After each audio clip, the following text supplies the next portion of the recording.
let's just start with a round of introductions. So my name is Matt White. I'm a councillor and I chair this committee. And to my left.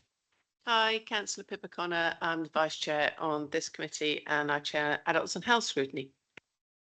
Hi, I'm Alex Worrell, Councillor for Stroud Green, and I chair the Housing Scrutiny panel. And we have some officers present today and one cabinet member and also one officer, I think, online. So I'll start to my right. I'm Philip Slaughter. I'm the scrutiny officer for this committee. Josephine Lysett, Assistant Director of Finance. Councillor Dana Carlin, Cabinet Member for Finance and Corporate Services. Tara News, Director of Finance. Nathan Pearce, Chief Digital and Innovation Officer. Thank you. And online? Heidi D'Souza, Deputy Monitoring Officer, and I apologise I'm not able to be there in person this evening. Thank you very much, Heidi.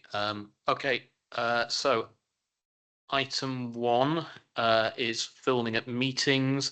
I'd just like everyone to be aware of the notice that's on the front of the agenda pack, and that the meeting is being filmed and is being broadcast live, and that by being here you're consenting to being filmed. Okay, item 2 is apologies for absence. So we've had apologies from Councillor Buxton for absence. He's unable to be here. I do believe he's going to try and join us online. And I've also had apologies for lateness from Councillor Gunesh. Then urgent business. I don't believe we have any items of urgent business. That was item 3. Item 4 is declarations of interest. Does anyone, any member of the committee who's here, have any declarations of interest to make in relation to any of the items on the agenda? No? Okay. Item 5 is deputations, petitions, presentations, questions. I don't believe we've had any of those submitted for this meeting, so we can move on. Item 6, minutes. So this is minutes of the meeting of the Overview and Scrutiny Committee of the 23rd of July. Can we agree those minutes for accuracy? Or does anyone have anything to raise on those before we do? Oh, Councillor Connor. Sorry, I'm not really sure quite if this is accuracy, but on page 3, I noticed a lot of the actions were sort of responded to in the papers in bold. I think that's come afterwards, but I asked a question on page 3 about the data and the dates about the LTNs, and it's an action, but I couldn't see anything. Is there a tracker later, Philip, for this, or are those going to be circulated at a later date? Thank you.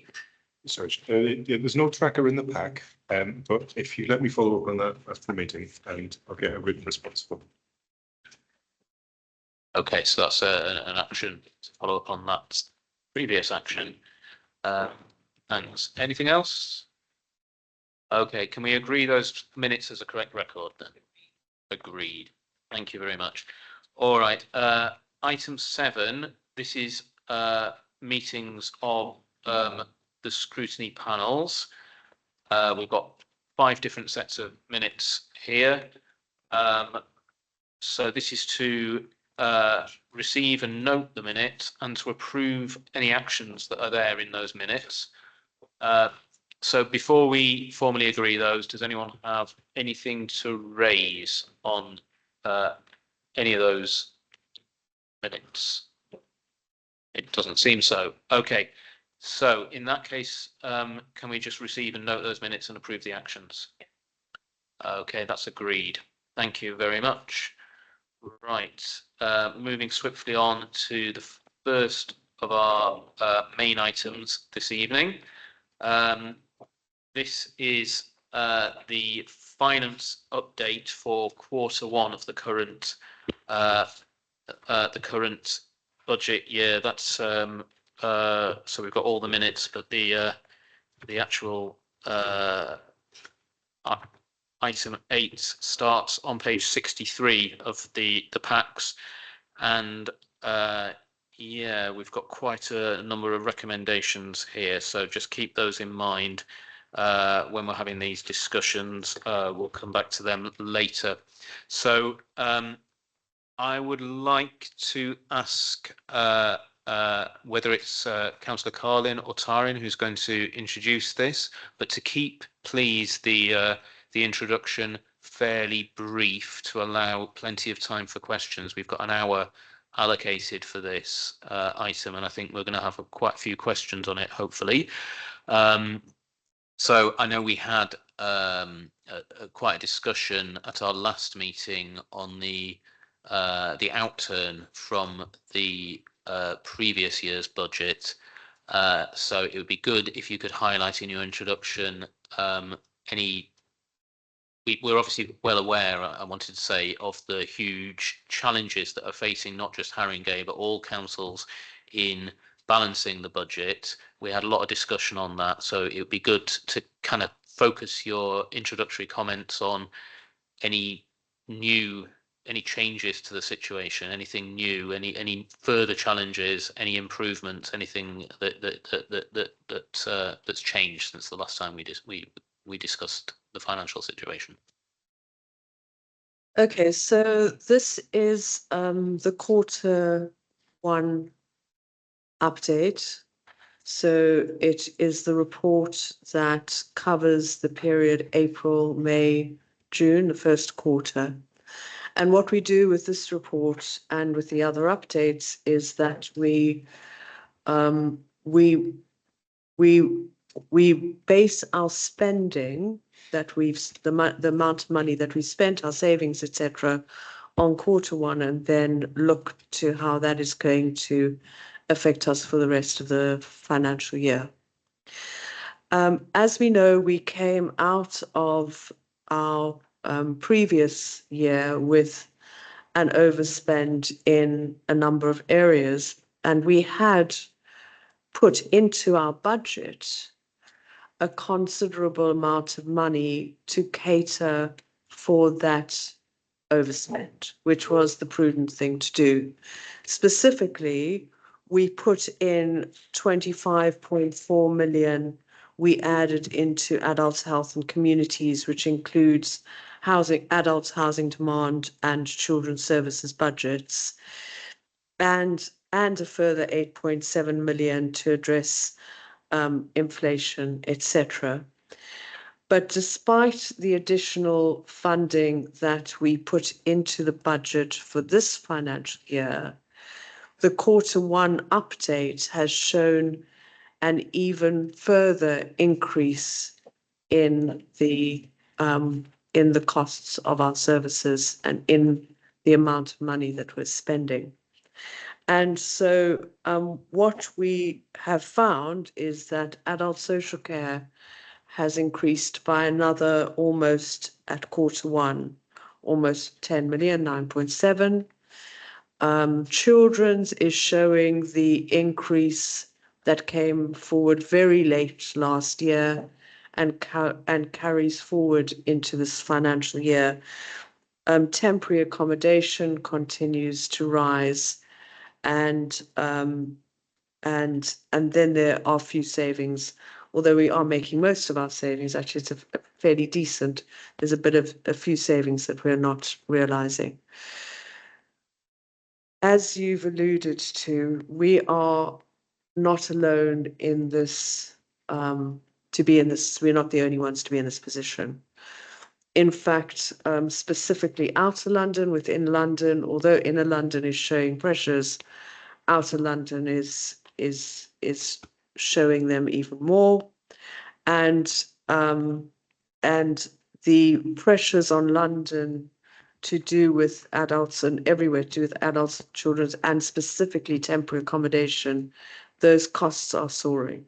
In adults, it's we've had a number of new cases come through since the beginning of the year, and the cost of placements has been rising.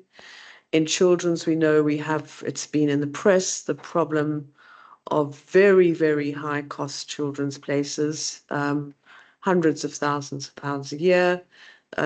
Private equity is now quite heavily invested in that market, and there's a shortage of provision, which is causing a real squeeze. And temporary accommodation, the acute problem where in London, 1 in 50 London residents is now homeless.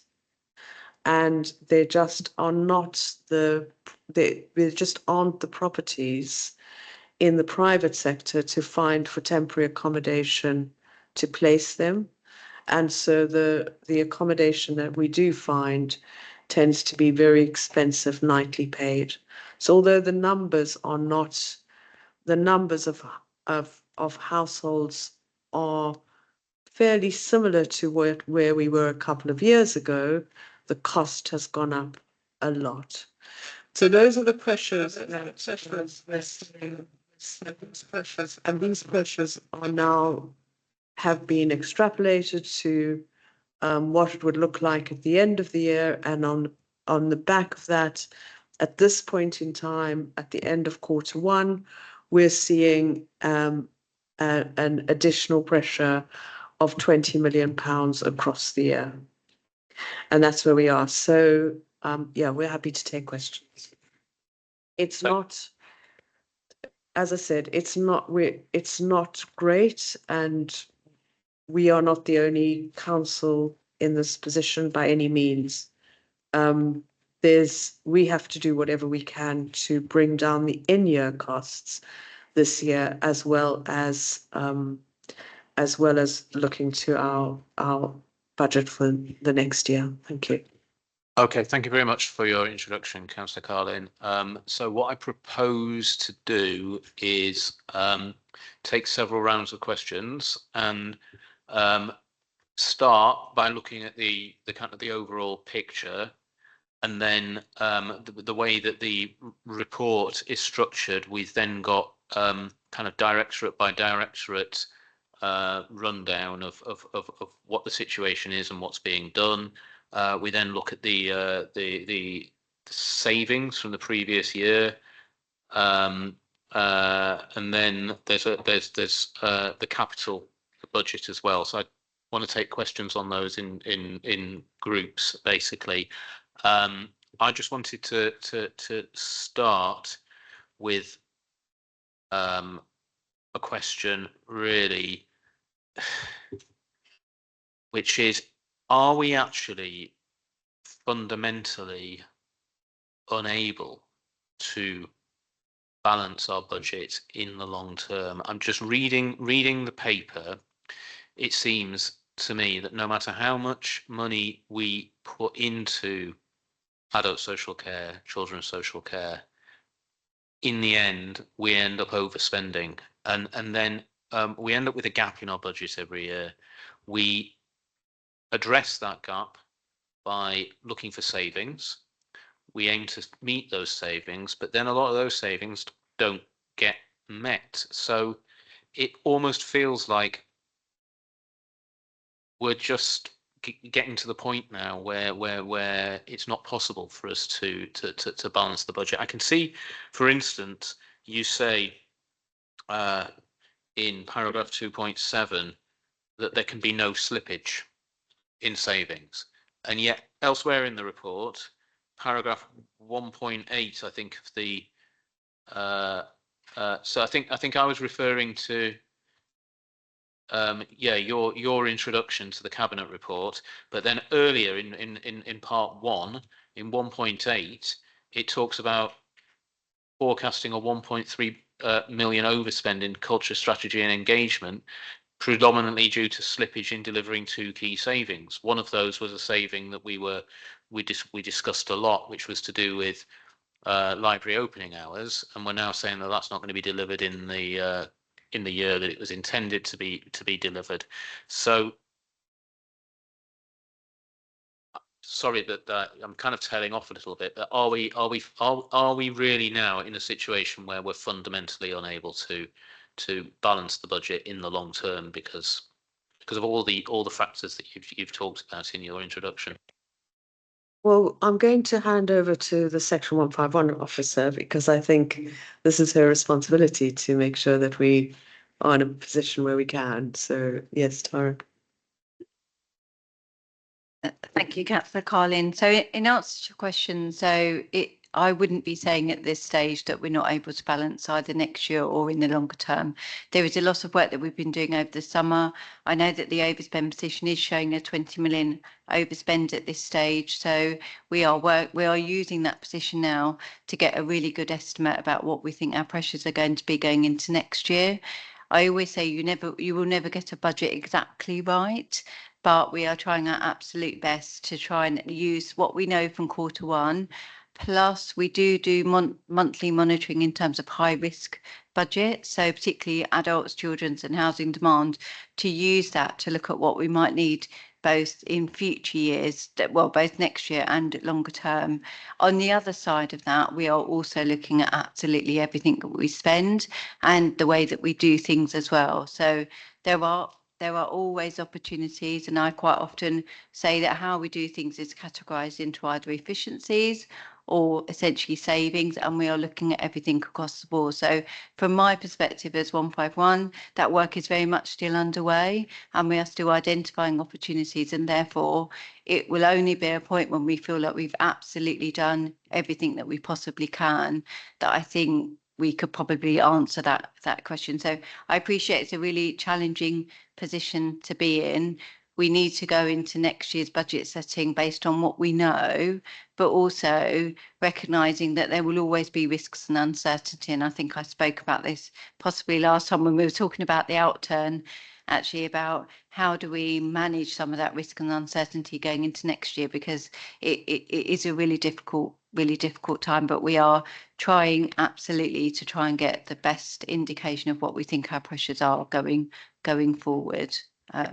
So I'd say fundamentally no, in that I think we can still balance next year and in future years, but there is an awful lot of work for us to do in getting to that position. What I would say is what this position does start to do is really uncover where some of our pressures are. And Councillor Carlin mentioned, some of the outer London pressures. Adult social care and children's social care is quite prominent. We also have the housing demand, which is experienced right across London. But I think in particular for outer London boroughs where they're not receiving the level of funding, perhaps, that some other boroughs are, that's where we're feeling it quite difficult. Thank you. Okay, I saw Councillor Gunners first and then Councillor Connor. Thank you, Chair. I suppose my question is kind of like maybe first a clarity then. So the anticipated, like the 20 million gap that we're talking about, was that only identified in the Q1 time? And I suppose if that's a yes, then I'm slightly worried in terms of like if that's how much gap we identified only in the Q1. So what's going to happen on the second and the third? And is that amount of 20 million likely to increase? And if it increases, how much are we anticipating that they will increase by? So in terms of the overspend, that's what at the end of June, that's what we're forecasting for the year end. So that was the position at the end of June. I will come in with a slight but. In terms of just before I talk about going forward, because we are looking at Q2 now, and as I say, we do monthly monitoring of the high risk budgets. When we set a budget, and this is the same for every local authority across the country, when we set a budget, because of the governance processes and decision making that we have to go through, quite often you lock down budget numbers to almost this side of Christmas, so around about Christmas time, which you haven't yet got the Q3 figures. You're basing it on probably your latest forecast at the end of November. So particularly on the outturn, we'd kind of started to set the budget in January, so Christmas and January of last year. Some of the pressures that emerged, particularly in terms of children's, with the example that Councillor Carlin gave earlier, that emerged after we had set the budget. So we were always going to start the year on a little bit of a back foot on some of our services. So we do have that challenge, and I can talk about some of the things that we're trying to do to address that for going forward. We are doing monthly monitoring of, as I say, of those high risk budgets. So we've been looking at it all the way through the summer. We are currently working on Q2 figures and the forecast, which is as at the end of September. The trend is quite challenging, I would say, in terms of both numbers, so the demand and also complexity of care that we are seeing coming through. So I don't really want to quote any figures for Q2, but I think it's going to be really challenging for us to see a significant reduction at the Q2 position. What I would say, and this might be a further question, is, Q1 is still quite early in the year. And so some of the work that I've been saying is that although we are starting to think about next year's budget, the current year is equally as challenging. So we are doing some active work to look at how we can reduce our spend in year. That's what I would call some efficiencies in housekeeping. What could we reduce? But also, is there anything that we can do to start to reduce demand each year? In year. Now, the latter is quite difficult because quite often to reduce demand requires some longer term changes, but we should absolutely be looking at that. Anything that we can do to reduce our spend in year helps the in year position, but it also helps in terms of going forward into next year's budget as well. So I didn't want the committee to think that we're just focusing on next year. We're taking some immediate actions to try and bring down the pressures in year. So we might see an upward trend in terms of demand, but we are trying as much as possible to see how that we can mitigate some of that to finish off the year in a slightly better position. Could I just follow up and ask? So we're looking at actions we can take in year. Some of those actions are already begun. So might we see a slightly improved position in the Q2 report, or is that too soon? So I wouldn't like to allude to the overall position because I think we are still seeing an increase in demand. However, we are taking actions to mitigate that. So I suspect we'll see a slight upward trend in terms of our pressures, but we are taking action to bring down the in-year spend. So it won't completely balance each other off, but if we didn't see an increase in pressures into Q2, you might see an improved position in terms of the actions that we're taking to reduce that. And just sorry to keep following up, but in terms of the actions, obviously the demand that we're looking at, this is TA, adult social care, children's social care largely.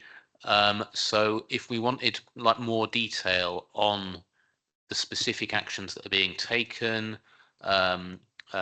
how long it's likely to take for them to have an effect and stuff, do we need to be approaching the officers in those service areas for like proper detail on that?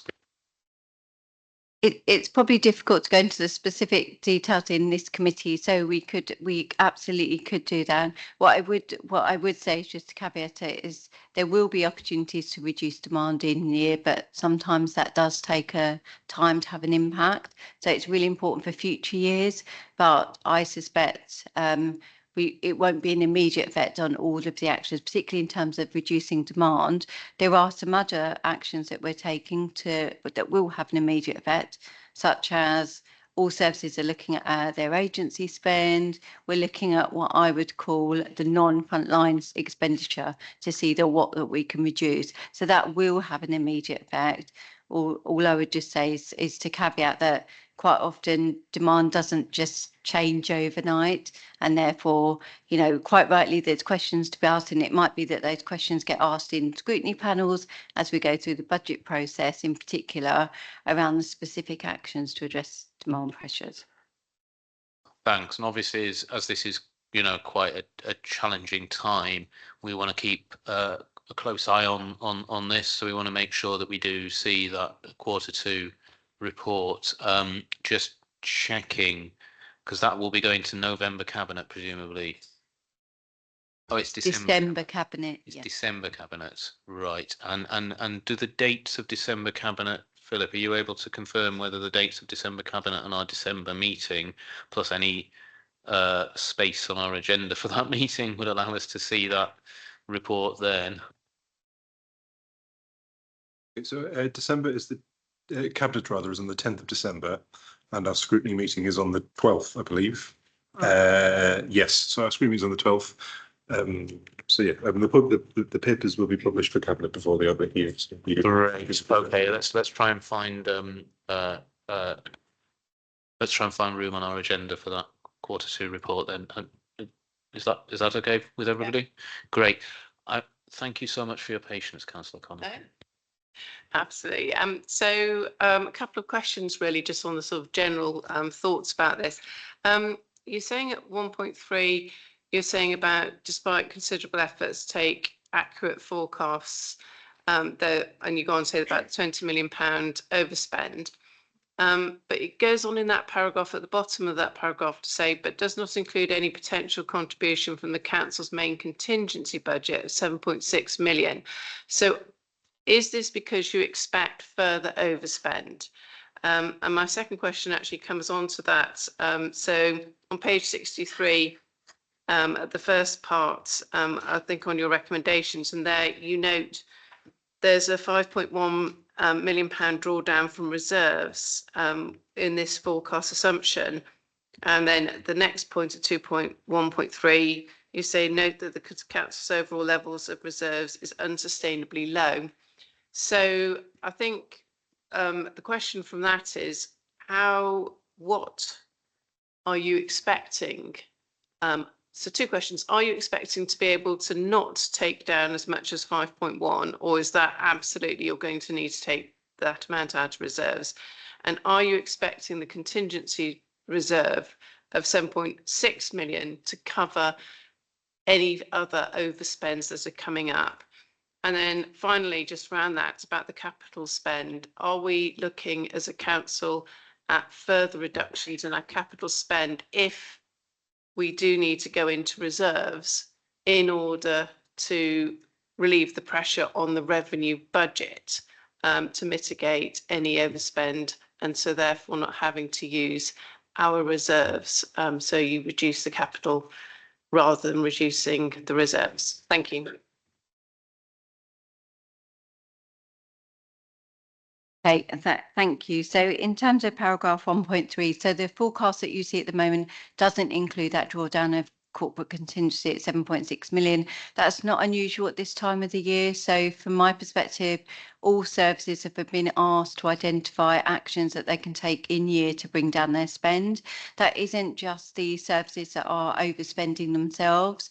From my perspective, it's really important that we look at the bottom line. So I think, particularly our demand-led services, adult children and housing demand, it is going to be almost impossible for them to deal with their individual overspends themselves. So every service is looking at everything, even those that may be underspending at the moment. Can we increase that underspend further to support the bottom line?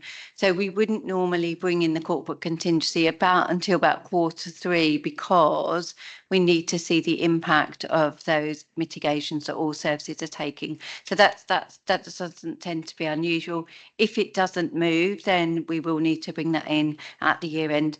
Also, the other reason for doing that is we never quite know the unexpected needs on contingency, and therefore using it to fund overspends generally is just one use of corporate contingency. Quite often it's held in case there is unexpected spend that comes through in year. So you may see a difference. Probably unlikely at Q2, I would bring in the corporate contingency, but I do like to include it in the narrative.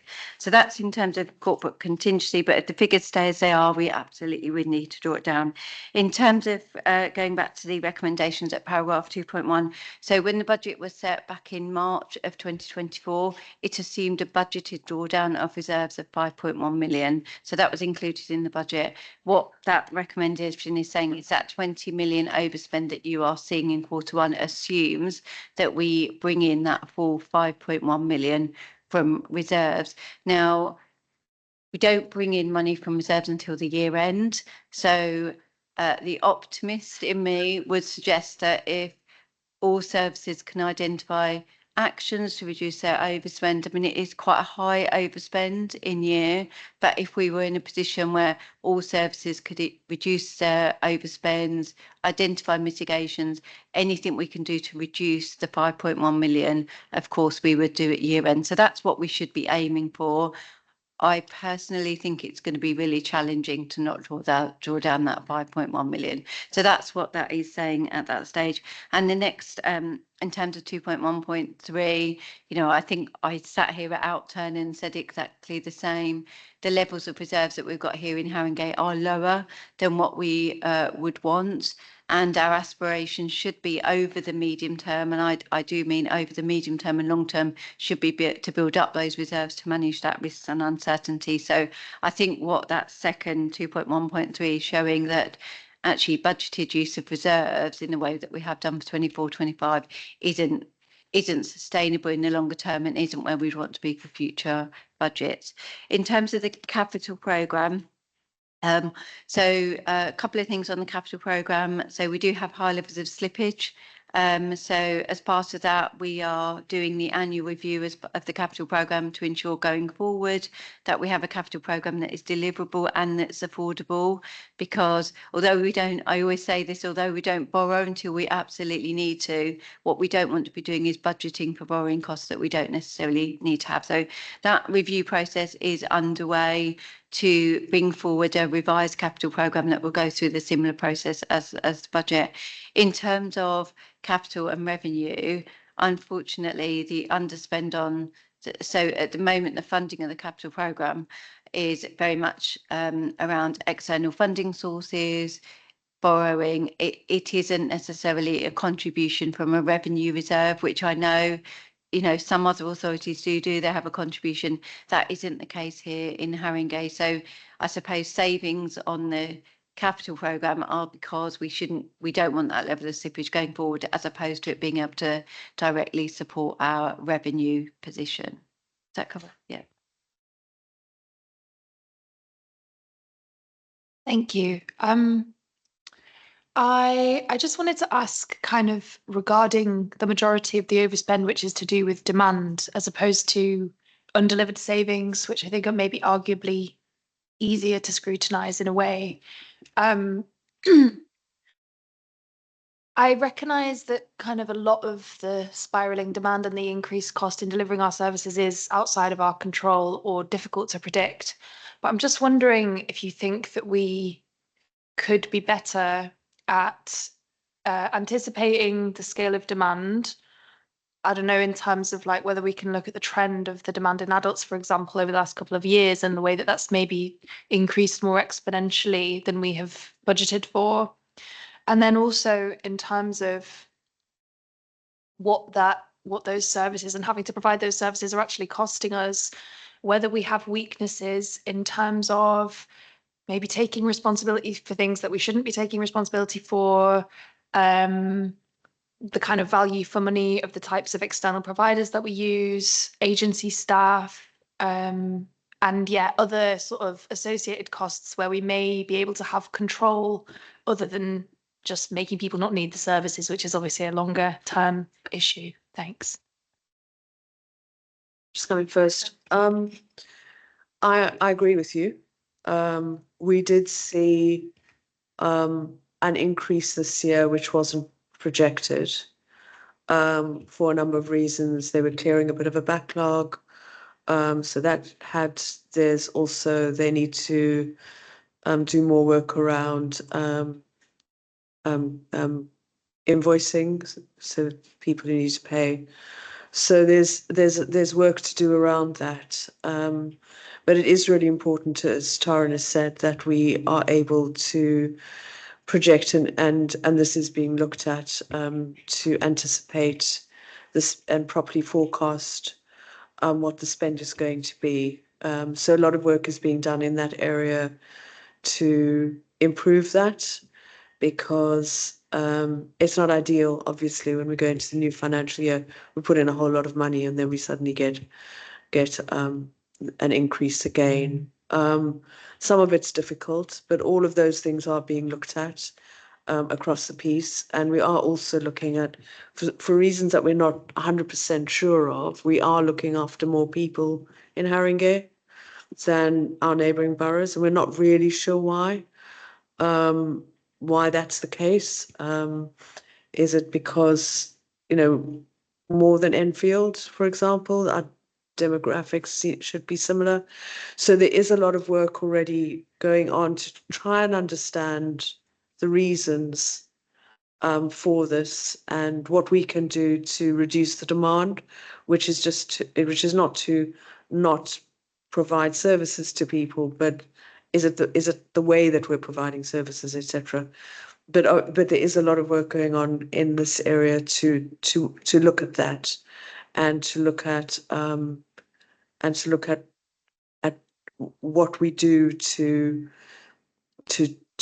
improve the numbers by, is it because of NHS? Is it because we had a lot of discharges for younger people, for the 18 to 64 cohort?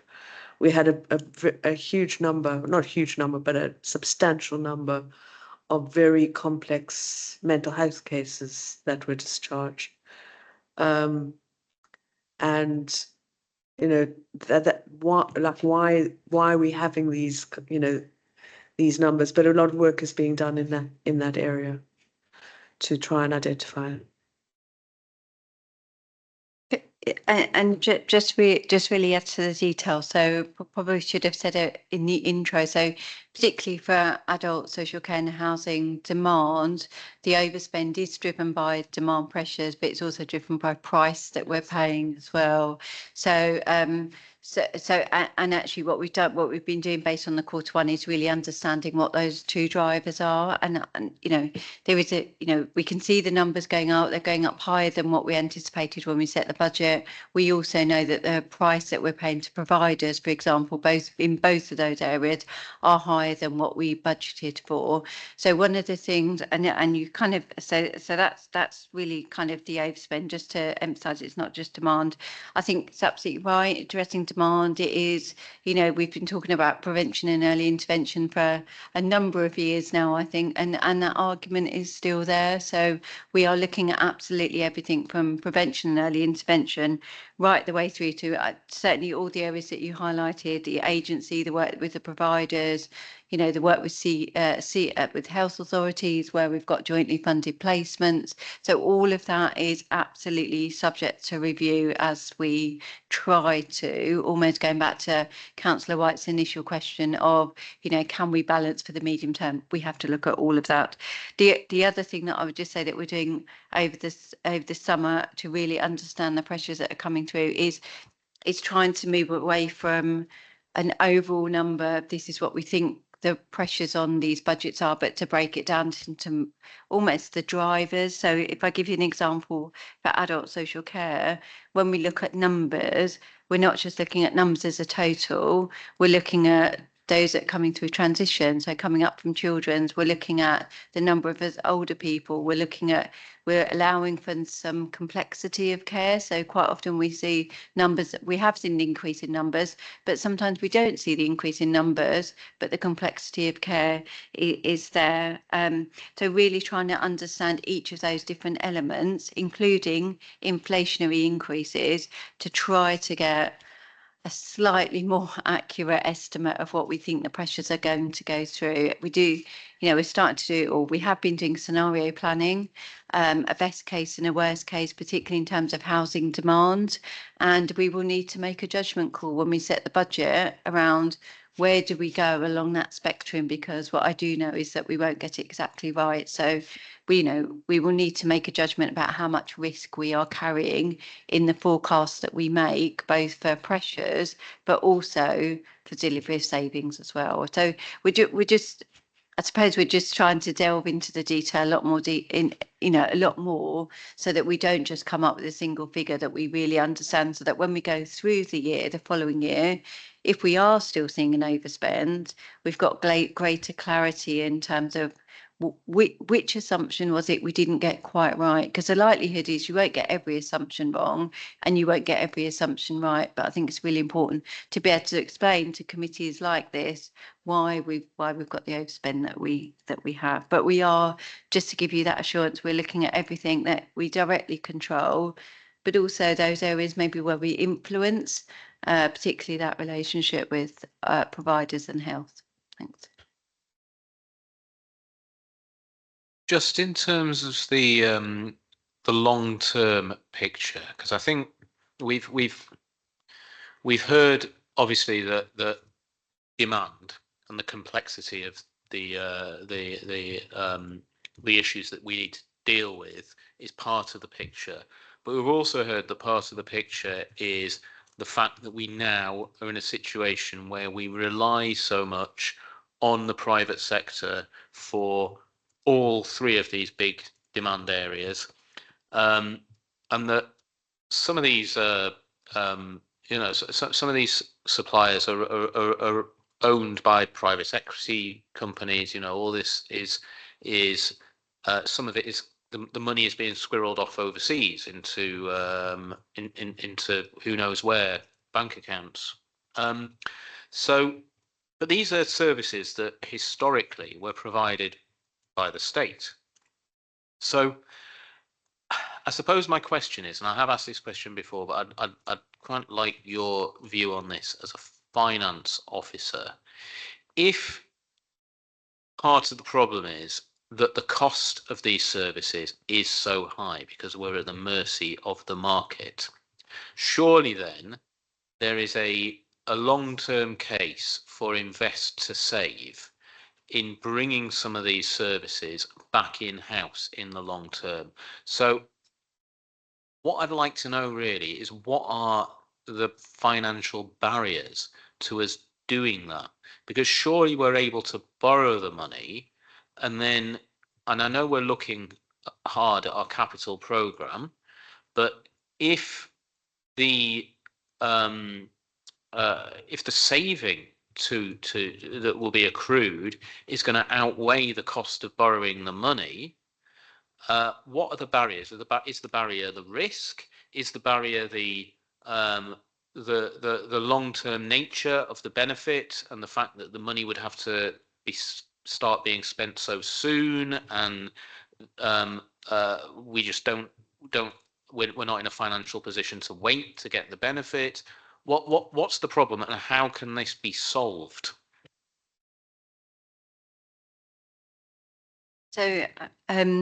So we are looking at how we deliver our services, all of our services, right across the board. So the example that you have given is that when we are doing that piece of work, we will look at all of the options. So is it most cost effective and best for service delivery to be currently with the market? As we know, some of social care services, is partnership arrangements an option? Is bringing back in-house an option? So those are those options can be considered, each one individually. Every single one of our services are different. I don't think there is one answer to all of our services provision in terms of, all out with the market, all in source, all partnerships. Each service would be looked at on its merit alone. And sometimes it is financial barriers, so it is still more cost effective to continue with the current arrangements. There are non-financial factors that we also need to take into consideration, but that will all be part of an options appraisal if we got to a point where we wanted to consider how we deliver services going forward. In terms of the capital investment, so the capital programme, I talked about the annual review.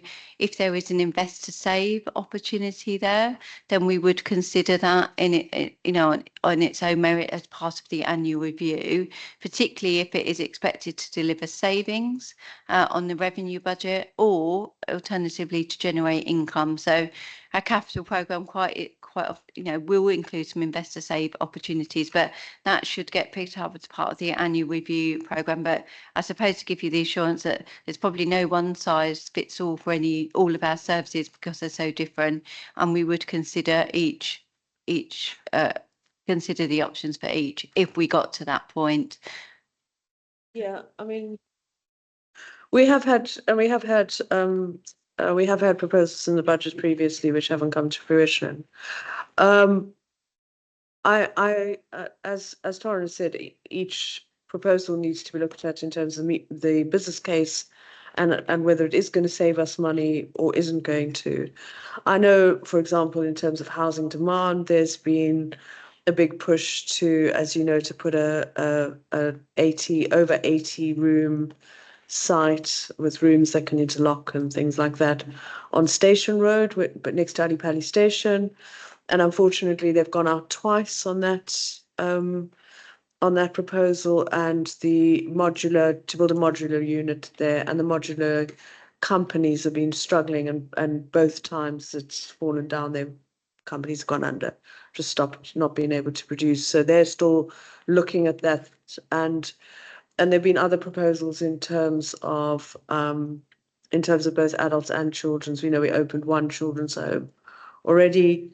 So other proposals. So those kinds of things are being looked at. It is partly, personally, I think, maybe capacity and focus to focus on that. But I think I agree it is something that we should look at, and it is being looked at across the board. But each proposal will need to have a proper business case to make sure that financially where we are needs to actually show that it's going to make a saving. And sometimes they do and sometimes they don't. But given the increasing costs in children's, it's not the problem with the adults. It's not that the placement costs are going up, but it's just also that the numbers are just really high. So, it's not just people in placements, people at home. We're looking after a lot of people. So it's why are we looking after, what are the drivers behind that, as Alex asked, and that has to be properly understood, and that's what that work is being looked at. Because if we do an assessment and somebody needs care, then we need to provide that care. So it's, we need to look at all of that. Okay, thanks. Councillor Ganesh. Thank you. I'm kind of wondering, like, the sort of budget we are setting for each department, is it enough in first place? Because every year during the sort of budget process, we're talking about the three areas that high spend happens: children, adults, and temporary accommodation. But the reality is, it's like when you look at the sort of the trends, you could predict quite a lot that the pressure in that area will increase. Then allocating the enough sort of resources. I mean, I'm not naive to think that it's up to us. Like, the resources are restricted as well because they're coming from central government, and like, we might not have that power. But I'm just thinking, are we getting a realistic assessment of the needs in first place? And secondly, I was going to ask slightly separate, but it might be relevant as well. Obviously, the demand in areas like housing and placement for children and young, adult support, is lots of private companies that are providing this kind of placements are going bust. Like, so there's a lot of media coverage that they are not able to sustain themselves. So as a result, they're closing. So would that add additional pressure, even would the places become so expensive that all the councils have to compete?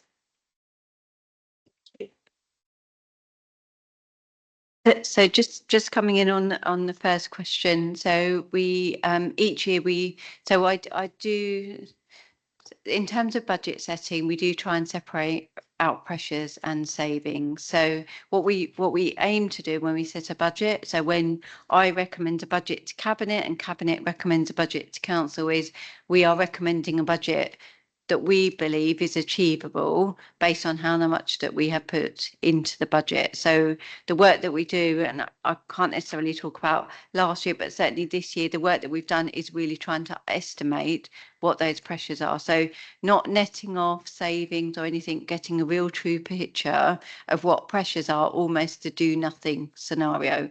So if no further action was taken, what do we think our demand pressures will be? So that's the work that we've done, and we lose a lot of information, current year position, forecast trends, population estimates, what's going on with other authorities, benchmarking information to try and get the most accurate estimate we think of what those pressures are.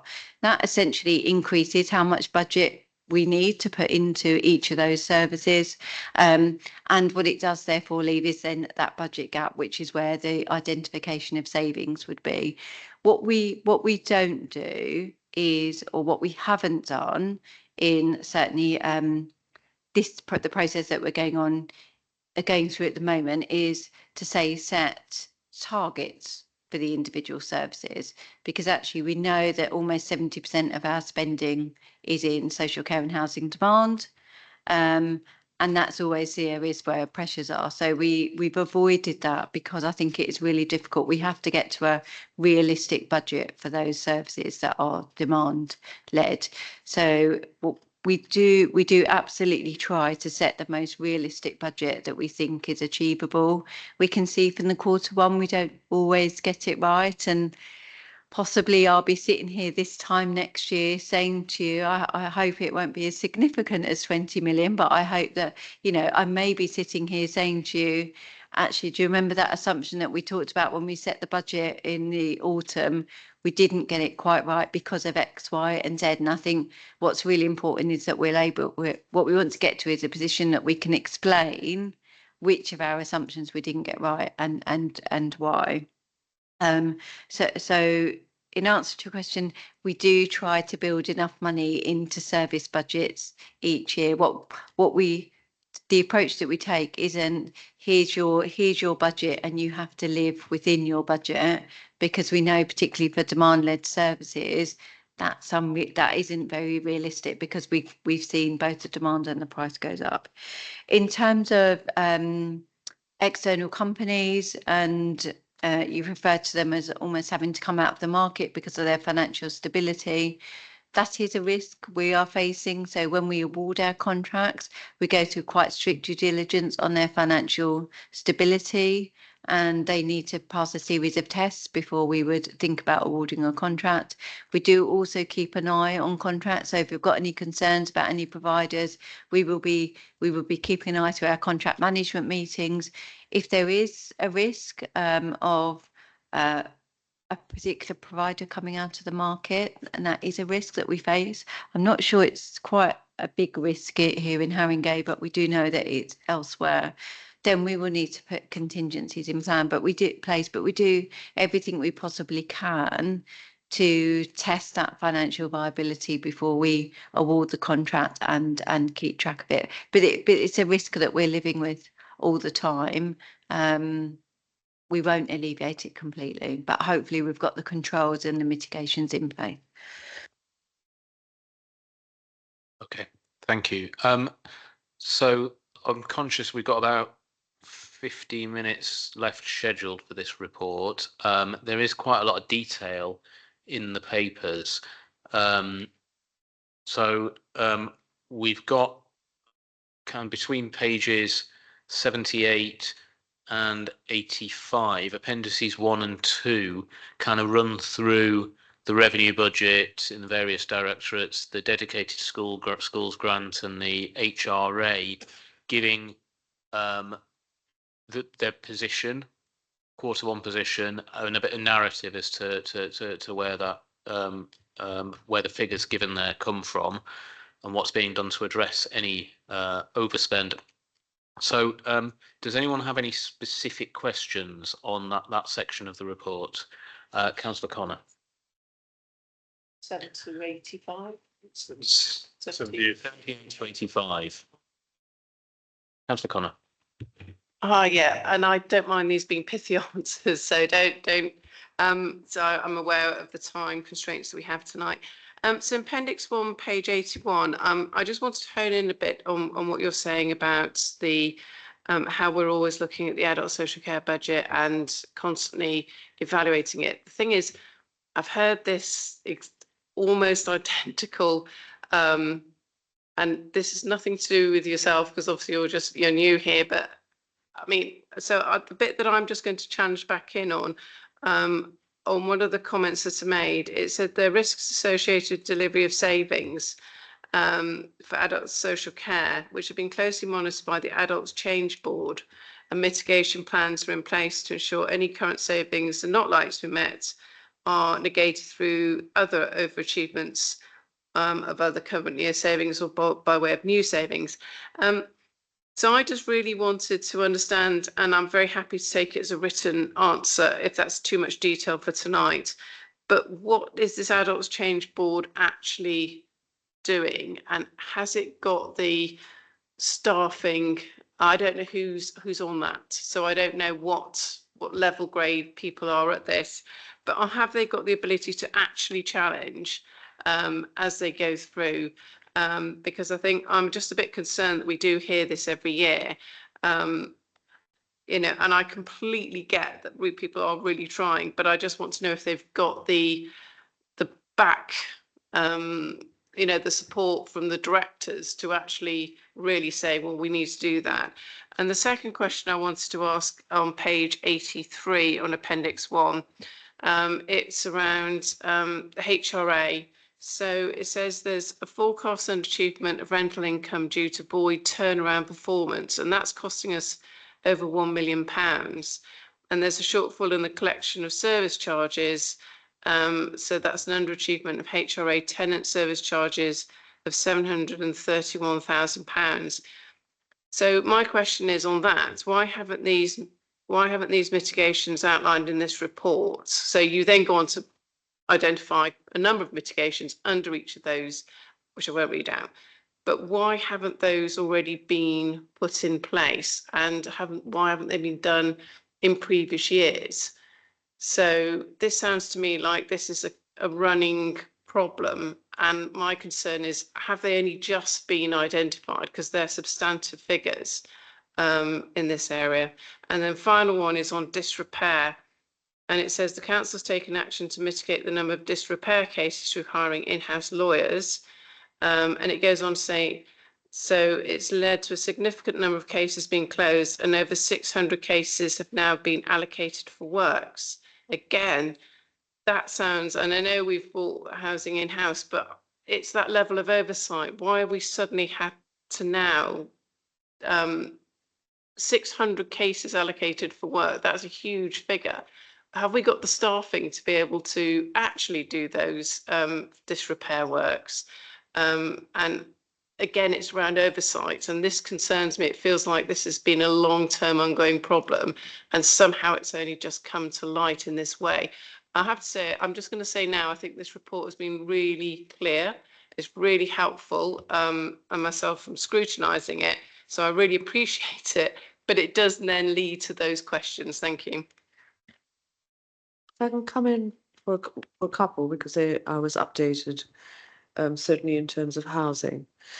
We have had a significant, as Alex will know from housing scrutiny, we have had quite a significant number of outstanding disrepair cases. So yes, it is a lot, but they are actually starting to get a grip. They've got a new manager of disrepair, and they've got brought in outside contractors just to deal with the disrepair cases. So and there is a program, so that is improving, and I think it is improving. In terms of legal, which comes under me, what we were doing was that we were, because of the sheer number of disrepair cases, basically it was kind of so-called ambulance chases. I mean, certainly in my area, there were people door knocking and saying they were from the council on my estates, saying, we've come from the council, have you got any problems in your house? And then picking up disrepair cases like that, then feeding them through to solicitors. So, you know, you'd go door knocking and you'd find like 3 or 4 different leaflets in houses asking. Those numbers seem to have evened off a bit. Hopefully they certainly had in the summer, and hopefully they'll stay evened off in the winter. But there's a substantial amount of work.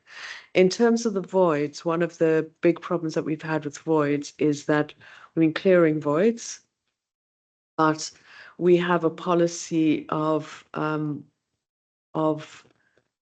local neighborhood moves for new builds. And what we found is that where our new builds have come on, most of the people who've gone into the new builds have come from other properties.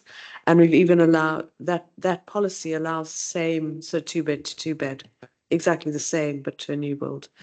And that's left them behind properties that then go into our voids list that have to be fixed up before they can let out. So that's one of the reasons, and that has to be looked at. That's one of the reasons that the void numbers aren't coming down, because there's so many coming on because of the neighbourhood moves. That's creating a bit of a problem. But again, with the voids, they are starting, to clear those voids, but then the numbers have gone up again, and that causes the problem with a reduction in the amount of rent that they're getting in. So I think it is. We know that housing services bringing the Elmo in-house was the right thing to do because it wasn't performing, but at the same time, it does create pressure on everything else in the council, and it is just taking time to turn around. There's the improvement board. There are all the works taking place, and the amount of sheer money that's being thrown at it to solve the disrepair and the repair cases. So I think there's a lot of work being done in that space. So I don't think it's really that we just hear the same story over and over again. I think it's really a question not for this panel as much as for Alex's housing panel to get the details. We don't have housing officers, but certainly I'm sure from a financial point of view, because I've met with officers to get the financial background that these things are in place, and those are the questions that I've been asking. Then what I would suggest actually in terms of the change board, we quite luckily have Nathan with us, who is the head of digital and change. The change program is kind of, I'm going to call it a new service that has been set up over the past 6 months to actually support services with project management and with delivering these savings. And so Nathan can speak just very briefly to the resource that's been put into that, and the number of in terms of adults, the people change. Yes, very briefly, and we can also provide a written briefing for you if you want, and an overview of the change framework. So thank you very much, Councillor Carlin. So I lead the digital and the change elements of corporate services. We have an adults change board, and on that adults change board, I mean, very specifically, you asked what has it affected and does it have the senior level buy-in? It has Jess Croser, the director of CSC, and also Beverly, the director of adults, are on that board, chairing it. And then we've also got the assistant directors, myself, and then a series of heads of on that board. So it's quite a senior level board with a primary task of overseeing the adults MTFS saving. The adults MTFS program is a category A project, so we also project manage it and program manage it. And we have been up and running for about 6 months now, so it's still a relatively new board, a new bit of governance in place. But in that time, we have seriously challenged and changed elements of the MTFS. So, for example, we reassessed the direct payments because I've brought in new people from other authorities that have worked on similar kind of programs, and they immediately saw areas where actually it wasn't very likely we would make the savings, or whether we would make the savings this year. So direct payments is one area that's changed. Temporary accommodation project has changed as a result of this board, and the adults bit of the transitions program has changed, and it has caused better conversations with the children's side of the transitions program. But we are still very much at the beginning beginning of that process, and we're going to be doing more with them over the next couple of months and years. And we are also looking to set up similar change boards for each of the service areas. We're going to wait for the high level restructure to pan out and see how that settles. But we're certainly thinking of a housing one and a children's one as well. Thanks. Questions on this section? Yep. Okay. Sure. Okay, Councillor Ganesh. Just a couple of points. Basically, the forecast overspend is 4.2, and mainly on pressures to do with safeguarding and social care. Basically, families, having to house families who are homeless, and maybe they've got like under the Children's Act and so on. So, and also the placement for for children with additional needs. I was going to basically, obviously, recently the department received 2.5 million from government, central government, to increase the locally based placement for children and young people. So you haven't, obviously you're not going to factor that just into, I'm just thinking going forward, would that be added to the budget as well as an additional income in that area? Does that make sense, Josephine? My second, my second question is sort of like a clarity. Education psychology service that's cost like $500,000 was it's currently funded under the general fund, but historically it was funded under the dedicated school grant. So I'm just curious about what's the change, why that changed, why couldn't you continue to support under that? But the main thing is, that additional new resources that the children services received, how would that would that help in future with some of the pressures? So I'm not aware of the 2.5 million actually additional grant that we've received. No, I am not aware of it. So let us take that away. But in answer to your question generally, if we receive new grants, so on the assumption that there are not new responsibilities that come accompanied with that, and therefore it's a contribution to essentially money that we're already spending, that will absolutely be built into the forecast. So I'm not aware of the 2.5, neither is Josephine. So we'll take that away. But if we are in receipt of 2.5 million of grant, we will see that in the next forecast that we do. So, but the principle is if we receive additional grant in year, which is quite common, as long as there are additional responsibilities that we've got to do with that grant, then yes, it would come in to address the budget position. And I'll come back on your second. Sorry, I was going to say the additional responsibility attached is to create to basically build additional new spaces for young people with disability to sort of placement, basically. I mean, there was a huge like a comms thing going on. Councillor Brabazon was leading on that. It's possible that you're not aware, but it's, hopefully what I'm trying to say, I suppose, is hopefully it will help with the cost of the placing children and young people with special areas, placement cost. But we'll take that away because I recall something at the back end of last year, actually. So let's take that away in terms of tracking down that additional money.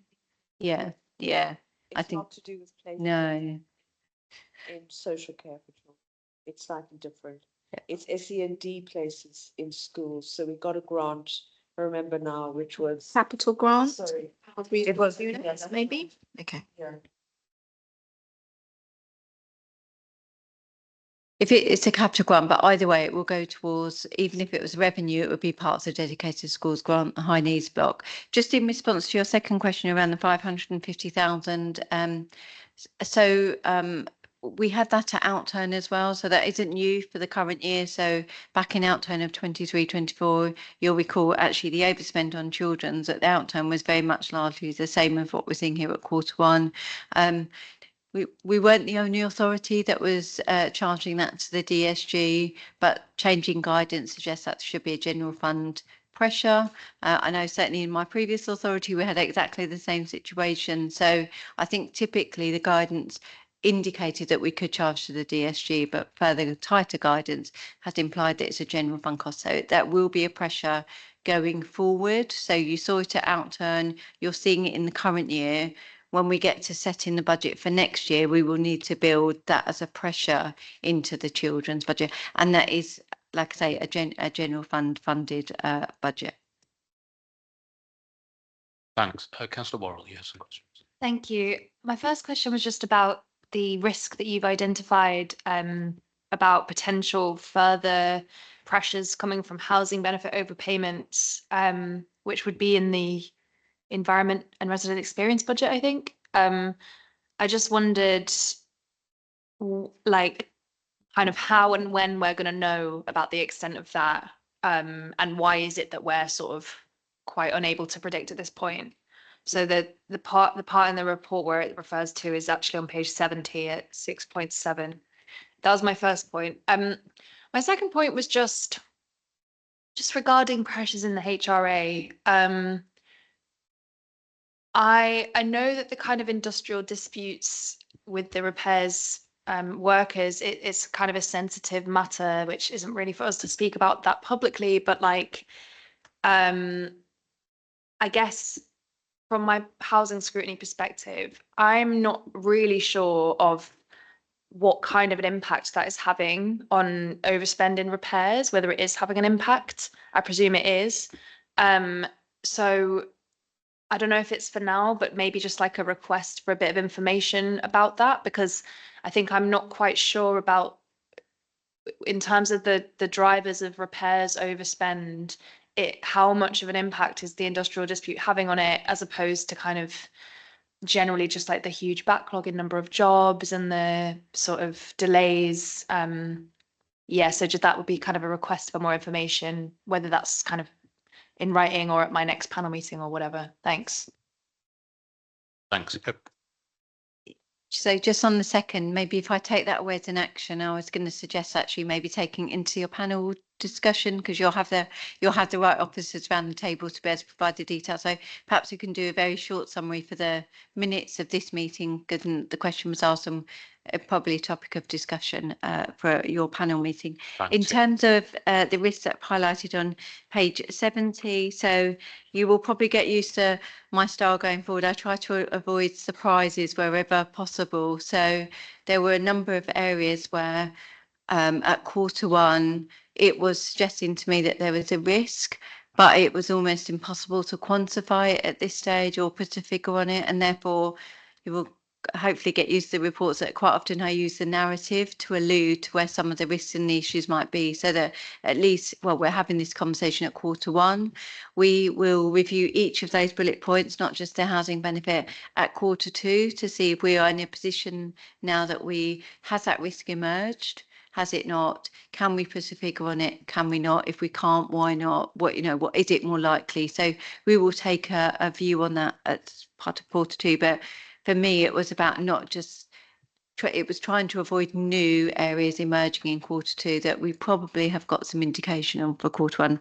In terms of, there's a couple of bullet points there. So the housing benefit overpayments you picked out specifically, we may be a little clearer in terms of the Q2 position, but there are a couple of areas there, particularly the bad debts provision and the last bullet point around schools. So we know our schools are facing quite challenging financial positions, particularly more and more facing a deficit position. We would normally report on both of those at the year end. So you would have seen those come out when you saw the outturn report back in July. I'm really keen that we take a position halfway through the year. So rather than wait until the year end. So those 2 bullet points in particular, you may not see hard and fast figures, but you'll start to hear an indication of where we think we might be on our BASETS provision and our schools, just so that we're not saving it all until the year end. And then, as I say, I like to work on that concept of minimal surprises. I'm not going to say no surprises because I can't guarantee that, but minimal surprises, particularly if we know there's a risk there. Thanks. So just to note that we are running behind slightly in terms of time. The next section of the report runs from page 86 to 126, which is a savings tracker for the previous year's savings. I would suggest that any questions on this are likely best answered by officers from the service areas involved. So maybe if anyone does have any specific questions on specific savings, we could deal with them outside of this meeting, perhaps, unless anyone has anything on this section of the report that they want to raise in this meeting now. Councillor Connor. Sorry, 2 very quick points. One is, an action for myself and Nathan Pearce. I was wondering if we could possibly have a meeting to find out a little bit more about the group that you were discussing, because I didn't know very much about that, and that actually be really helpful for pre-budget for me. Thank you.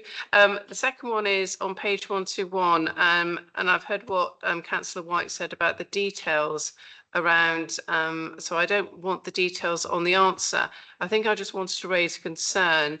It's AHC 24 and then it's SAV 015 care package review, quality review. My concern around this one, and that's why I wanted to flag it up now, it says there's a lack of resource staffing in order to carry out the care package reviews, along with unmet needs and resulting complications. Now, my concern is the action that's been written. It says to streamline the review process with standardised reviews and eliminate unnecessary services and avoiding over provision.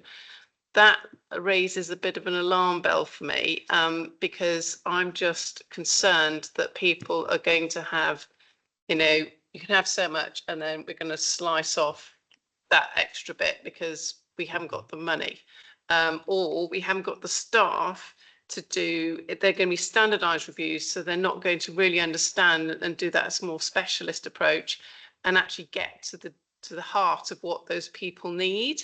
So that really encompassed for me amongst all the other tracker savings that I read.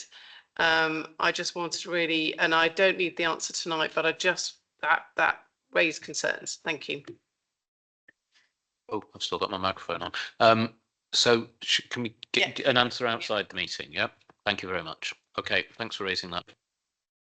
So that then brings us to the section of the report that deals with capital, which is appendices 4 and 5, which starts on page 127 and goes through to page 150 something, 160 I think it is actually. So does anyone have any questions on this part of the report?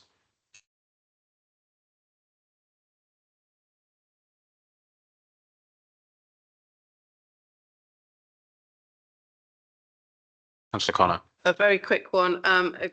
It was really, so it's appendix 5, page 150 about schools funding, and it does say about the RAC and other funding that is going to be put in to the capital programme on schools. My question is obviously with the reduction in our capital projects, has this impacted our schools provision, sort of in order to ensure we've got decent school provision for our students, and also about the RAC? Thank you.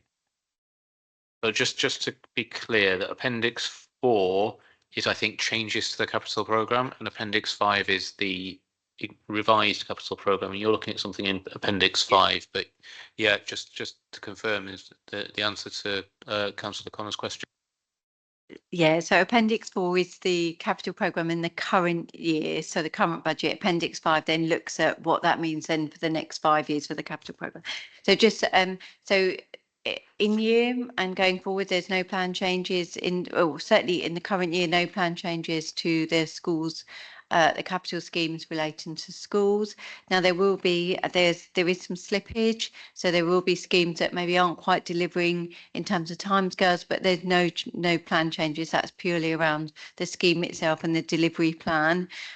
In terms of RAC, so we are continuing that work. So I can say that absolutely, because I'm signing off the returns that we make to DFE to reclaim the funding for those works. So I'm not aware of any changes, certainly in year, in terms of schedules of works as a result of reducing the capital programme. There may be changes to works planned because of timetable, prioritisation, but there isn't anything planned as a result of reducing the capital programme. Thanks. Thanks. Any further questions on the capital section? No, and there's a couple more appendices which are the environments and the write-offs. Any further questions on the last two bits of this report, or anything else anyone wants to raise before we finish this item?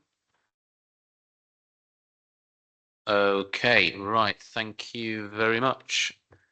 Thank you, guys. Thanks for coming. And we can move on now to item numbers now. I think it's item 9, isn't it? Item 9, which is the corporate delivery plan 24 to 26 performance update for Q1. That's on pages 167 to 216 of the reports pack.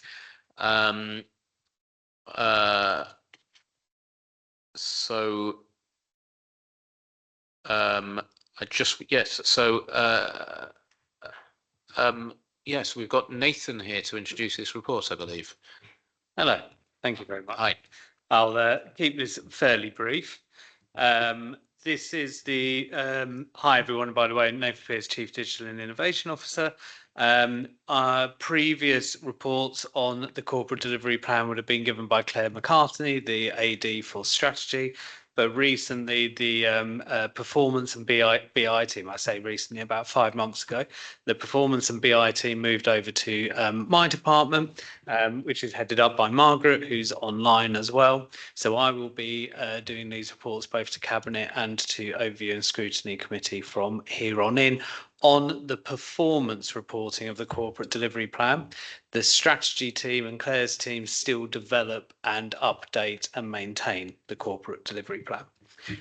So this is the first of the regular updates against the new corporate delivery plan, which was agreed in July, which runs from 24 to 26. The performance report that has been sent around to this group is done on an exception basis under the 8 themes in the corporate delivery plan, and we provide commentary on the highlights. As there are a lot of lines, so we don't comment on all of the lines. There's 187 lines in the corporate delivery plan in total. Each of them does have a RAG status, and I think one of the appendices has all of those RAG statuses in, so you can have a look at them as well. And they operate across the 8 themes: resident experience, climate emergency, children, young people, adults, health and welfare, homes for the future, safe Haringey, culturally rich Haringey, place and economy. All of the performance reporting is self-reported, so it's very important to keep that in mind. But we do provide challenge where we can. So the relevant AD or director is asked to self-report on their corporate delivery plan line. We then go through them and we will challenge them where we think there's challenge to be had. Particularly if they're reporting as amber and red, we try and make sure that we check up on them. But due to the volume of that can be difficult, but we do that through a couple of different methods, through our change board and also through the reporting to CLT as well. So this is the report for the first quarter of the year. The report is showing 64% of the lines are green, 27% of them are amber, 8% of them is red. That's pretty good at this stage, although it is just the first quarter of the year. So we would expect to see some change as the year goes on. The vast majority of the reds, in fact, I think all but one of them refer to regeneration schemes. So that's quite a common aspect of these kind of reports. And we would expect to see more revenue funded schemes come up as the year goes on. We collect this information quarterly and we report to CLT quarterly, and then we report to Cabinet Overview and Scrutiny Committee biannually. The next one will contain direction of travel, but because this is the first report on the new corporate delivery plan, we don't have direction of travel, but future reports will show this has moved from green to amber, this has moved from amber to red, etc. And I think that, oh yes, and the last one to add, particularly following presenting this to Cabinet a couple of weeks ago, we are also going to ask for any future red items to have a bit more information on their mitigations and their recovery plans. So we're going to challenge anyone that's reporting red to give us a little bit more information about what they're going to do about it. So any feedback on how the data is presented to you is welcome. Happy to take questions. I think similar, as the chair mentioned earlier, for Tarin's item, a lot of the answers to this will probably come from the service areas, but myself and Margaret will answer what we can and take away what we can't. Thank you very much, Nathan. Obviously, as Nathan mentioned, a lot of the information in here is about specific service areas. We can obviously take any points that people want to raise, but we'll almost certainly have to come back with written answers on those. It would be useful, though, if we start off with any comments or questions people have about the new performance framework. This is the first time that we've had a report under this. I was going to start myself, but I'm not going to. I'm going to no, because I did that on the last report. So I'm going to, yes, Councillor Connor. Okay, well, this might be a familiar refrain, but this is mainly on sort of the overall report. At 6.8, you said there's an associated KPI dashboard. I really liked what you said about the direction of travel and putting in the mitigations and delivery plans if they're red. What I would ask is that we used to have quarterly reports to all the chairs, which was exactly this, plus with the risks, plus the finance officers. I would really appreciate that if we could restart that again, because I think a lot of the questions that we have, you know, the information is in here, and it's a brilliant opportunity to ask officers in the room with the heads of services and finance officers and get that much more rounded picture. I think it helps us with budget, but also think it helps us plan what we'd like to scrutinise in our areas as well, because this is vital information, which we'll be very pleased to hear is taken so highly. But this is really important, and I would really appreciate that if we could look to restarting those quarterly meetings for all chairs again. Thank you. So that's my first one. So hopefully that will be a good thing to do. The second one is, I'm very happy to take this away as a written answer by response to the director of the area that's responsible on page 185 at 6.11. Well, it could be 111. I'm not sure. So I picked up on the High Road West about the Lend-Lease announcement. So they've got plans to adopt a revised strategy for their projects in the UK and Europe. I actually heard about this on the news as well, so it's great to see. Well, it's very good to see it in the report. However, the concerns it raises is around the they're looking at investments or resources from other partners to deliver their schemes. So obviously for the High Road West scheme, you say that officers are carefully considering the implications and looking how Lend-Lease's role in the longer term delivery of the scheme might change as a result. But my concern right at the end is that it says absolute focus remains on delivery of the community priorities of 500 new council homes, with obviously the better open spaces, job opportunities and improved facilities. But I'm asking what level of risk has been identified in terms of Lend-Lease, not because of the changes that may possibly happen of not delivering the 500 new council homes and all those other areas that you've mentioned in that. I'm very happy with the written report on that. And then finally, on page 179 at 6.79, you say at end of quarter one, 24-25, 58 homes have been made decent in the year to date against a target of 700 for that year. So that does seem that that's a very low figure compared to the target that's supposed to be. So again, very happy to have a written report why those delays are happening and if there's anything else that we as a council can do to mitigate that. But thanks. Not a problem at all. On the first one, in terms of quarterly reports, do you mean quarterly reports to the overview and scrutiny? So bring back just to the chairs. You used to go to all the panel chairs. We Yeah, used to have this plus Yeah. finance plus the directors in of services. So it was an excellent time for the Yeah, chairs we to can really do have that. Yeah, detail.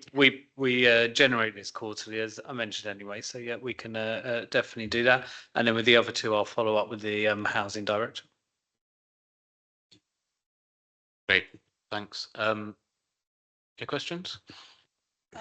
Yeah, Chair, you also asked us to comment on the reports, and I mean, I was going to say that obviously this is a really positive report, and I will appreciate like more information on areas that I've read, like Councillor Connor. I think it will be useful for us to understand, because obviously each different area comes under our own committees as well.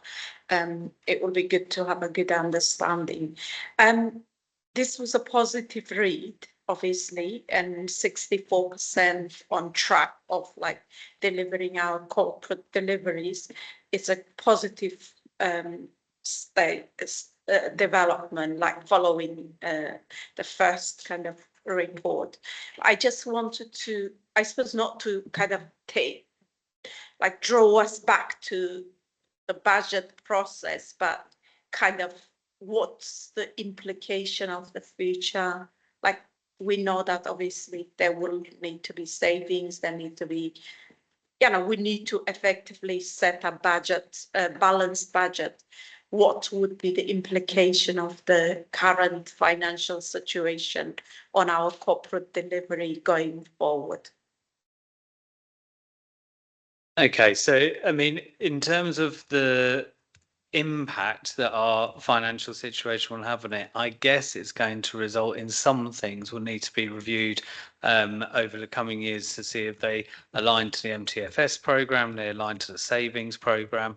I would hope that most of the lines in here would still be achievable, but you would just have to adjust your expectations to them and adjust the KPIs around them.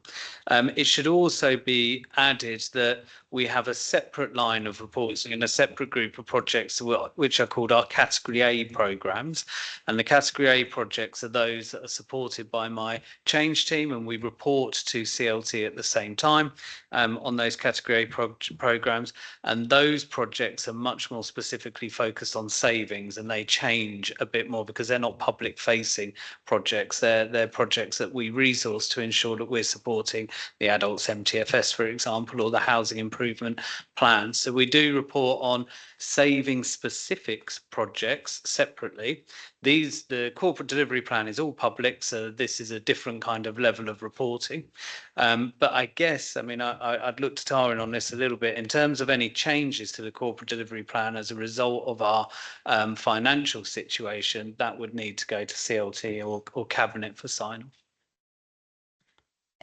And I would just add, so I quite often say the budget is around, we need to be setting a budget that, and a medium-term financial strategy that delivers the priorities that we set out, whether that's in the borough vision or a corporate delivery plan. So essentially the two should always come together. So the budget is just a way of delivering on our priorities. So in terms of the financial position, and we're not there yet, there might come a time in the future, and I'm not going to say when we might need to prioritize spending. That's when you use your corporate delivery plan to identify where those priorities are. So so the two absolutely go hand in hand. The budget is the financial resources to deliver. So I'm not aware of anything that's at risk at this stage, but if it is, it would get flagged as part of the quarterly reporting. And what we can also do is, in we can add to our reporting on this in the future and pick out those lines of the corporate delivery plan that are savings related or will impact on savings, particularly if they've gone amber or red. So that's something that we could pull out in future reports as well. And I would actually turn your question around a little bit, which you were asking which of these which of these aims might be at risk with our budget problems, but which of these points that we might be in, we've got the RAG rating, which some are amber, some are red. Which of those might be contributing to our budget problems? That would be another way of looking at it, and maybe that's what we should be focusing on.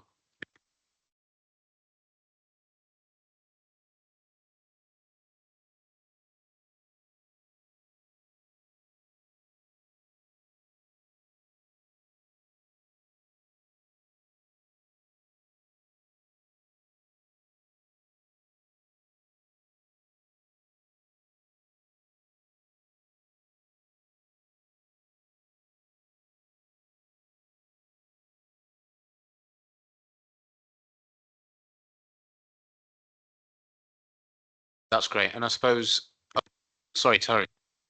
So I was just going to add really quickly. So we quite often look at finance, performance, etc. in isolation, but I think this conversation is a real example where it's about joining up the two, because the two absolutely link. So Nathan and I can take that away. I mean, it's helpful that they're both on the same agenda. So, but actually, how do we treat them less as two completely separate items and allow you as a committee to draw the linkages between the two?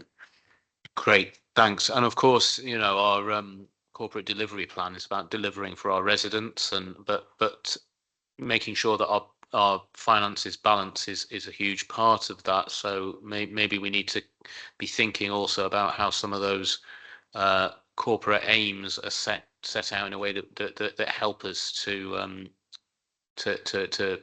build that balanced budget over the longer term. Councillor Worrell, you've been waiting very patiently. Thank you.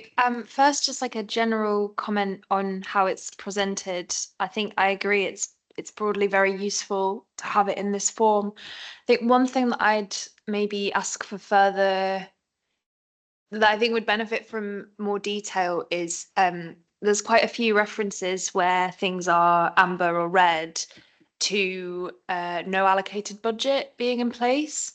And I think it would be useful for us to know, is that because we're kind of leaving posts empty because we're trying to make savings? Is it because the work's kind of being reprofiled to another year to try and make savings? Is it because we're not able to recruit? But I think it's kind of presented as this quite passive thing, but obviously we've chosen not to allocate budget to this thing that's in our manifesto. So it would be good to know more when that does arise, why that is happening. And then just a few kind of specific points I wanted to pick up on. So just at 6.79, which is about a kind of our decent homes plan and how many we've made decent so far in the year. I think it's like 50 something, the figure that we've done so far, and I think the actual number that we're aiming for this year is 700 and something, around that. So just I think it was still rated green, so a bit, maybe some more detail from the officers or assurances about how that figure will be met.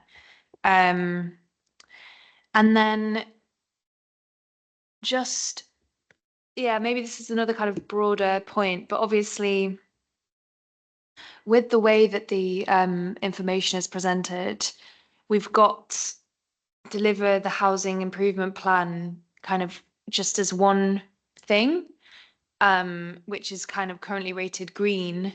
And I think I don't know, there are obviously areas within that plan where we're performing way more strongly than others. And I think, people would probably recognize that our repairs service is still really not where it needs to be. And then voids have been identified as a challenge in kind of the previous report that we had. So I think there might be some metrics where more detail would be beneficial, or perhaps more commentary could be provided by the senior officers just to kind of acknowledge like the complexity of some of these things, even if they might be coming out as green overall. Thanks. Thank you very much. So interestingly, your first reflection on where something refers to no allocated budget, this came up at corporate leadership team, exactly the same question as well. And we had a conversation about that. So from here on in, we're not going to allow that as an answer because it needs to have a little bit more explanation behind it. It can come from a number of different places. It then goes back, in some cases, it can go back to how the actual line is worded in the first place. There are a couple of examples where the corporate delivery plan aim was to do a pilot on something. We've done the pilot, but there is not then the funding for the next stage, or that conversation hasn't happened, or the business case hasn't been put in. So if we were being pedantic, you could say, well, actually, we've achieved it. We've done the pilot, but what we're reporting on is what next and what comes next. So we need to think about how we express that and how we report on that moving forward. So that's something that we are looking at. And then in other areas, they were aspirations, so they were never funded. So that's something that we just need a bit more information on. Is that something that, given the current climate, we still want to do, or we can still afford to do? So that's something that's come up already, and we'll make sure that we don't allow that as an answer, simply a one-liner in the future CDP reports. On Decent Homes Plan, we'll take that away and find an answer for you guys. And then in terms of delivering the housing improvement plan, I mean, this is one of the challenges of reporting on. Some things are a single action, some things are a complex program of change, just like the housing improvement plan. And that's not the only thing in the corporate delivery plan. The adults MTFS is in there, and there's other things that hide within them quite a lot of complexity in different projects. So we'll have a think about how we can start to pull that out, because overall the plan may well be showing green, but we know that repairs or so on. So we'll have a think about how we add that to the commentary. Adding that into the KPIs might be tricky, but we could definitely do something in terms of the commentary on those larger programs. Sorry, that's just sort of thinking about are we asking the right questions, I suppose. And so I noted on about gambling harm on 6.59 on page 176. It says reduce gambling harms by commencing the community awareness raising campaign, which is green. But is that the right question that we should be asking? Because yes, I know that public health is looking to do this sort of communication strategy, but are we actually being able to measure any metrics to show that by doing so we are actually going to reduce gambling harm?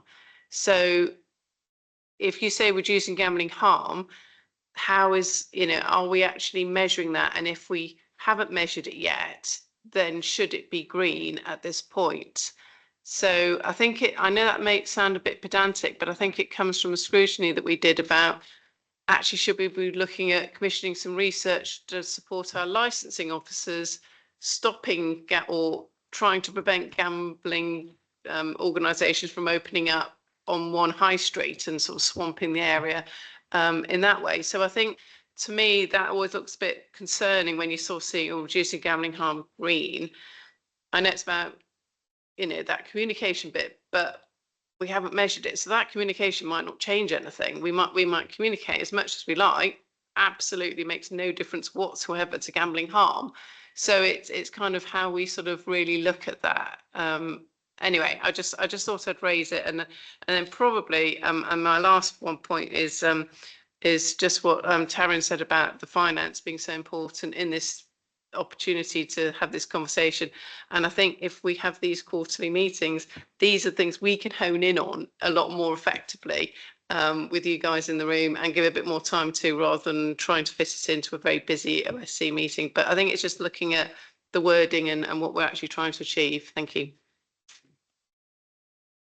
Completely agree. And on the gambling one, I can look into that specifically because I'm sure we have other information. Again, that's probably how it's worded and what we're collecting in here and what we're reporting on. So I can have a look into that and see if there is something else. And in terms of the quarterly reports, yeah, let's do that. Okay, thanks. But it does sound like there's a general point there about we want to make sure that we're monitoring the outcome. Yeah.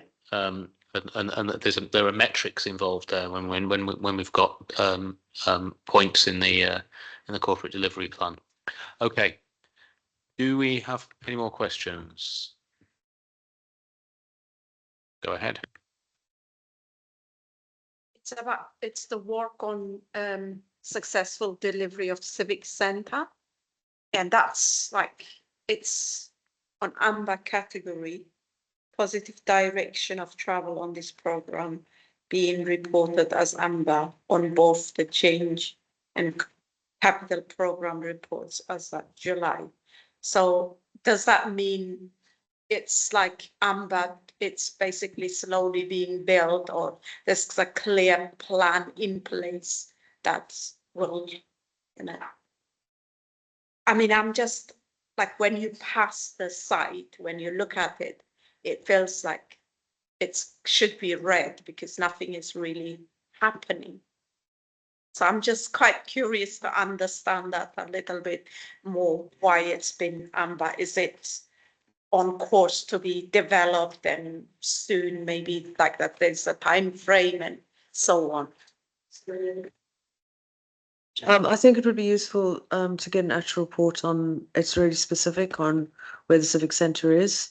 It's certainly not that nothing's been done at all. A lot of work's been done. My understanding is it's delayed, but I think that I think it would be useful to get a written answer on that, on exactly where we are on it. Just by the way, it's in a good enough state or a bad enough state. I don't know the reasons for George Clooney's company to have hired it over the last weekend for filming. So that's Okay. Was it? so somebody was in there. Was it a post-apocalyptic film or what? Well, it did raise some money. Okay. So say that, I mean, I didn't mean to say, I don't think anything is happening like on the, it doesn't look near completion. Of course, I know there is some work, but I just wanted to know whether there are delays and whether there's a time frame in when Okay. exactly it's gonna. So we're going to get a written answer on that, I think. Thanks. Thank you very much. Okay. So I don't think we have any further questions on that. There was an action to reinstate the briefings for the panels. But are we asking for those to be kind of boiled down to the specific areas for the panels? So we have effectively 5 separate reports coming to scrutiny, one for the main committee and one for each panel. I think your main committee one is biennial, you said. That's correct, yeah. And then the briefings for all the chairs and the panels, if appropriate, would be the finance, the directors and the corporate with the, because this is the risk and the, what's going on. So yes, that's a quarterly, but once it's done for cabinet, then we have it after the cabinet. On a quarterly basis? Yes. Yes, okay. All right. Right, just to get that clear for the minutes. Thank you.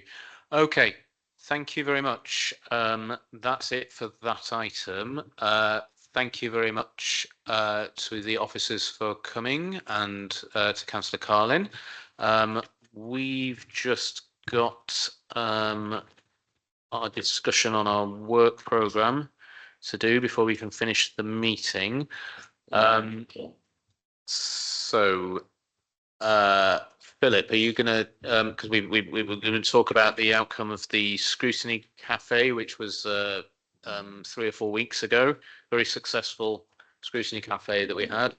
And we've got to feed the outcome of that into the work programme. So, Philip, could you introduce this? Yeah, thanks, Chair. So I just draw members' attention to page 217. So this is a cover report that sets out sort of the work program development process and the fact that the Scrutiny Cafe and the Scrutiny Survey.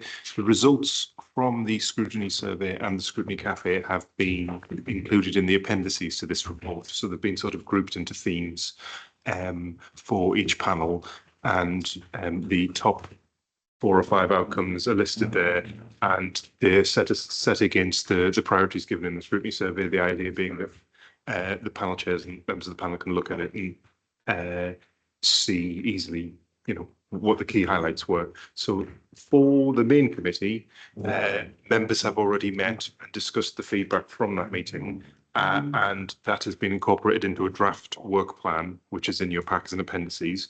So part of the ask here is for you to approve that draft plan. Is there anything else you would like to see added? And then for each of the panel chairs, the task is to go away and meet separately with your panels and have that discussion around how you want to formulate what is in these appendices that with the feedback from and the outcomes rather from the Scrutiny Cafe, and how you'd like to feed that into your work program. And then we'll bring a revised work program for each of the panels to the next committee meeting in November for them to sign off on. Great, thanks for that, Philip. So following our discussion that we had offline, well, it was online actually, but outside this meeting, we added 3. We've added 3 items, I believe, to the work program that were outcome of the Scrutiny Cafe. One was to bring forward the issue of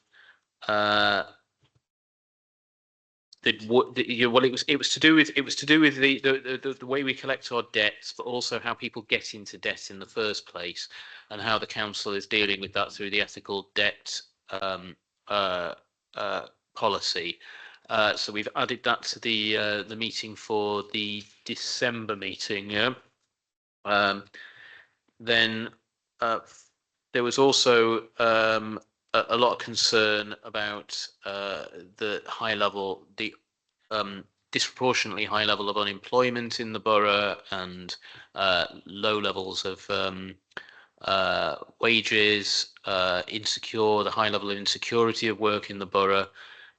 So we've added that to the work programme as well. And then there was some concern on the Scrutiny Cafe about how communication between residents and the council happens, how we communicate decisions that the council's made, and just communication in general. So that's been added to the work programme as well. So in addition to that, is there anything else anybody wants to put on the work programme for the main committee? Councillor Worrell. Leisure insourcing falls within this committee, right? So I think it would be good to have a sort of progress update at a sufficient time that's given it the opportunity to bed in and start seeing some results. So maybe like 3 or 6 months from the point it was insourced, somewhere around. Okay, so we're looking really into the next. So the handover of keys was, I think, pretty much the first of this month, wasn't it? So we're looking at early parts of next year, once we've got the budget out of the way, maybe. So yeah, let's think about putting that on one of our meetings. Anything else? No, but I do think we agreed to do that, didn't we? A couple of meetings ago, I think. Yeah, Councillor Buxton was asking about that, and we were having the debate whether we should have done it before or after. I'm pretty sure we had a date then for when we were looking to do it, but we'd need to go back and look through the minutes, Philip, on that, because I'm pretty sure we all agreed that that was a good, yeah, I actually think it might have been July. I'll go back and check, but I think it might be in July that we agreed, which would collate to what has just been suggested. Okay, well, we need to make sure that appears on the work programme anyway. Okay, anything else? Sorry, Chair, very quickly. So just so for the next meeting, the committee is going to be looking at the budget for culture strategy engagement, which obviously be quite a big item. But on top of that, would you to have the annual feedback report? Just check that you're happy to have both of those at the next meeting. That's probably a full agenda. I certainly happy with that. Is everyone else happy? And then the only other thing is obviously you've all got panel meetings coming up where the outcome of the scrutiny cafe related to your panels needs to be incorporated into the work program. So just to highlight that. Okay. Okay. So apart from that, I think that's the end of that item 10. Item 11 is new items of urgent business, of which there are none. Sorry, Chair. Oh, Sorry, before you close the meeting, you're just about to close. Sorry, just from the Scrutiny Cafe stuff, were we going to put where if they weren't being taken up by panels, what were we doing with those? Because I think in previous years in the Scrutiny Cafe, we've sort of said, well, this question went to Cabinet, or and then we said we're going to feed that back to the residents that attended on the Scrutiny Cafe, which I think you mentioned was a really positive thing to do. So it gave that people that direct feedback, because some of them might be appropriate for questions to Cabinet. I don't know. I haven't looked through this in detail, but anyway, it's just an idea. Thanks. Yeah, so on the documents you're referring to, there is a column for agreeing what action will be taken. So it'll be handy if when you're agreeing your work program, reflecting on this document, you can agree. You make a note on each of them in terms of which action you propose, and then they'll be published as part of the papers for your scrutiny panel. So they'll be online, and then in terms of feeding back at the end of, say, the work program process and what we did with that, we can absolutely do that. I think there's probably a discussion to be had about the best way to do that, but yes, certainly. okay. Thank you very much. Right. So no new items of urgent business. Next meeting is on the 25th of November, where we're going to be looking at the budget for the areas of council services that come under the remit of this committee. And then we've got further meetings December, January and March. So thank you very much everyone for coming tonight. That's the end of the meeting. Thank you. Thanks.